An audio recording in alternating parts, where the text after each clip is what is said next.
అనంతపురం జిల్లా కదిరి నియోజకవర్గంలో జగన్ పర్యటన సందర్భంగా ఉద్రిక్త పరిస్థితి నెలకొంది. మాజీ ఎమ్మెల్యే కందికుంట వెంకటప్రసాద్ ఆధ్వర్యంలో టీడీపీ నేతలు ధర్నా చేపట్టారు. తండ్రి వయసున్న చంద్రబాబుపై జగన్ వ్యాఖ్యలు సబబు కాదని, కదిరి నియోజకవర్గంలో తిరిగి అలాంటి ఘటనలు పునరావృతమైతే యాత్రను అడ్డుకుంటామని హెచ్చరించారు. మరోవైపు ఆందోళనకారులను పోలీసులు వెనక్కి పంపారు. దీంతో బందోబస్తు మధ్య జగన్ పర్యటన కొనసాగుతోంది.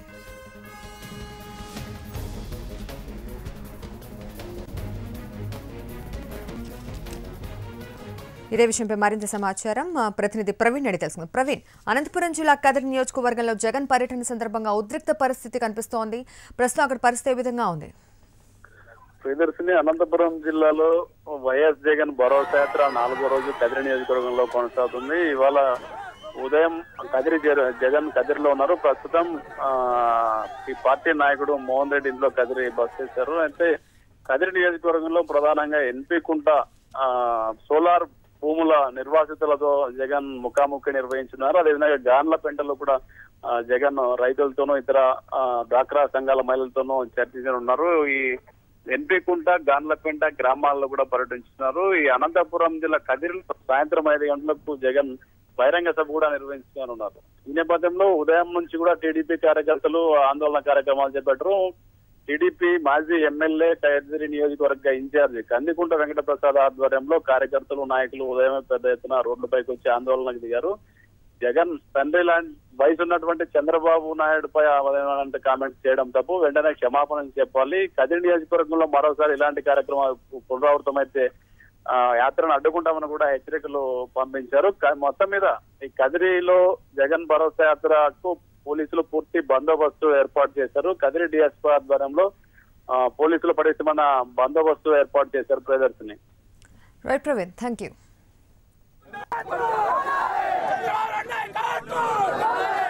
జగన్ నా పని చెప్పాలి, అడగండి డిమాండ్ వేరే లేదు. సీఎం గారికి మాట్లాడాలి, క్షమాపణ చెప్పాలా. వేరే స్లోగన్స్ అన్ని బేకారు.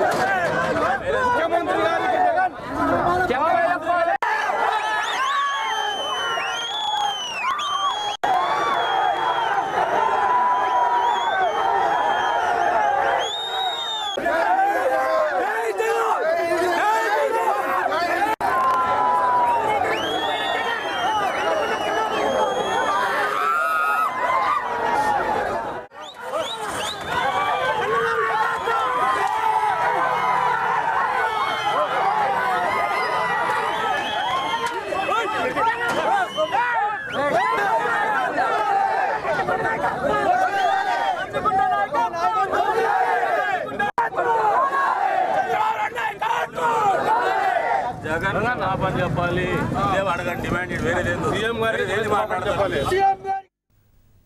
ఇదే విషయంపై మనతో మాట్లాడడానికి కదిరి టీడీపీ ఎమ్మెల్యే ప్రభాకర్ రెడ్డి గారు ఫోన్ లైన్లో సిద్ధంగా ఉన్నారు. ప్రభాకర్ గారు నమస్తే అండి. హలో, నమస్తే అండి ప్రభాకర్ గారు. రైట్ సార్, ఇప్పుడు అనంతపురం జిల్లా కదిరి నియోజకవర్గంలో జగన్ పర్యటన సందర్భంగా టీడీపీ అదేనండి వస్తుంటే ఆ పర్యటన అడ్డుకున్న సందర్భాన్ని ఇప్పుడు చూస్తున్నాం. అడ్డుకోవడానికి గల కారణాలు మీరు ఏ విధంగా అడ్డుకుంటున్నారో ఒకసారి తెలియజేస్తారా? మేము అడ్డుకోవడం లేదమ్మా, ఎక్కడ కూడా చెప్పండి. కార్యకర్తల్లో మనోభావం దెబ్బతినే రీతిలో జగన్మోహన్ రెడ్డి ప్రవర్తించాడు. తర్వాత అందరి మనసులు గాయాలయ్యాయి అంతే తప్ప ఇది పార్టీకి కానీ ప్రభుత్వానికి కానీ మా ఎమ్మెల్యేలు కానీ ఎవరు కూడా సంబంధం లేదు. అంటే మనసుకు గాయాలైనటువంటి వ్యాఖ్యలు ఏం చేశారు, మీరు దానికి ఎందుకు యాంటీగా వెళ్తున్నారు? అంటే ఒక ప్రధాన ప్రతిపక్ష నేతగా ముఖ్యమంత్రిని చెప్పులతో కొట్టండి అనేటువంటి పదజాలం అనేది ఈ ప్రజాస్వామ్యంలో ఎవరైనా అర్పిస్తారు. తర్వాత ఇంతకుముందు కూడా మా ఈశ్వరియన్ ఎమ్మెల్యేతో ముఖ్యమంత్రి సభ నడికేయండి అంటే ఏమని సంకేతం, ఏం సందేశం ఇస్తున్నారు ఒక ప్రధాన ప్రతిపక్ష నేతగా? తాడిపత్రి నియోజకవర్గం పోయాడు, ఆడ మాట్లాడాడు. ఈ రోజు కదిరి నియోజకవర్గం, రేపు మా నియోజకవర్గం అనంతపురానికి వస్తున్నారు. ఇది ప్రజాస్వామ్యంలో ఎవరైనా ఎక్కడైనా తిరగచ్చు, కానీ తిరిగినప్పుడు ప్రభుత్వ వైఫల్యాలు లేదా తన ప్రజల్లో సానుభూతి పొందడానికి ఏమైనా తనకున్న ఆలోచనలు ఆ రకంగా మలుచుకోవాలి తప్ప హింసను ప్రేరేపించే రీతిలో, ప్రతీకారేచ్ఛ రగిలే రీతిలో, కయ్యాని కాళ్ళు దువ్వే రీతిలో ఆయన వ్యవహారం అనేది సరైనది కాదు అది. ఆయన ఎందుకంటే ఆయన కూడా మనం ఎండమావుల్లో వీళ్ళని ఆశించినట్లు అవుతుంది. ఆయన గురించి నోటి నుంచి మంచి పదజాలం రాదు. కారణం ఏంటంటే కరుడు కట్టిన నేరమయ్య గీత కలిగిన వ్యక్తి, ఆర్థిక ఉగ్రవాది, ఫ్యాక్షన్ నేపథ్యంలో కుటుంబం చేసిన వ్యక్తి. అదే పంతాలో పోతాడు. అది ప్రజలు గమనిస్తారు. ప్రధాన ప్రతిపక్ష నేతగా చిన్న వయసులో ప్రజలు అవకాశం ఇస్తే గతంలో చంద్రబాబు నాయుడు గారు 9 సంవత్సరాలు ఏ విధంగా వ్యవహారం చేశాడో ఆ వీడియో టేప్ కానీ అవన్నీ తీసుకుని చూసి ఆదర్శంగా తీసుకుని సరిపోతుంది. తెలుగుదేశం పార్టీ కార్యకర్తల్ని నడి రోడ్లో పోలీసులు చట్టం ఏమైందో ఆ కాలంలో కానీ తెగ నరికారు. అన్ని జరిగినప్పుడు కూడా సమయం పాటించి ఆయన సామరస్యపూర్వకంగా తన బాధని పార్టీని కాపాడుకుంటూ అసెంబ్లీలో కానీ బయట కానీ ఎక్కడ దుర్భాషలు ఆడకుండా ఆయన ముఖ్యమంత్రి రాజశేఖర రెడ్డి గారు ఉన్నప్పుడు కూడా మాట్లాడాడు. నువ్వు చేసింది ఏంటి 2 సంవత్సరాల్లో ఎక్కడ ఏమన్నా ఏదో అనర్థాలు జరిగిపోయినట్టు ఈ విధంగా మాట్లాడుతుంటే ఎలాగా?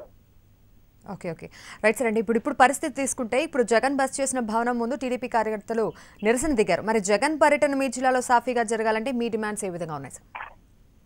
డిమాండ్స్ కాదు, ఇప్పుడు కూడా మాట్లాడే విధానంలో ఒక పద్ధతిలో వ్యవహరించాలి. కదిరి నియోజకవర్గంలో కానీ కార్యకర్తలు మా నాయకుడు ఉన్నాడు అంటే ఆ విధంగా మాట్లాడితే అంటే వీధి రౌడీలాగా గుండాలో వ్యవహరిస్తుంటే మేము కూడా ఈ విధంగా ప్రతిఘటించకపోతే ఎట్లా? అతన్ని అదే పంతాలో అదే మోతాదులో మేము కూడా దుర్భాషలాడతామనే భావన వాళ్ళలో వచ్చింది. ఎమ్మెల్యేలు కానీ నాయకులు కానీ చెప్తే వినలేని పరిస్థితులు ఉన్నారు.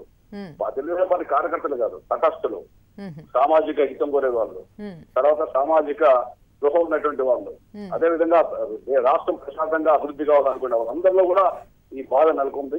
వాళ్ళందరినీ కూడా మనం నిర్వహించడం ఇది స్వచ్ఛందంగా కార్యకర్తల్లో నాయకులు వచ్చింది. అది మనలో కాదు, అది ఎవరెవరో ప్రోత్సహిస్తే రాలే.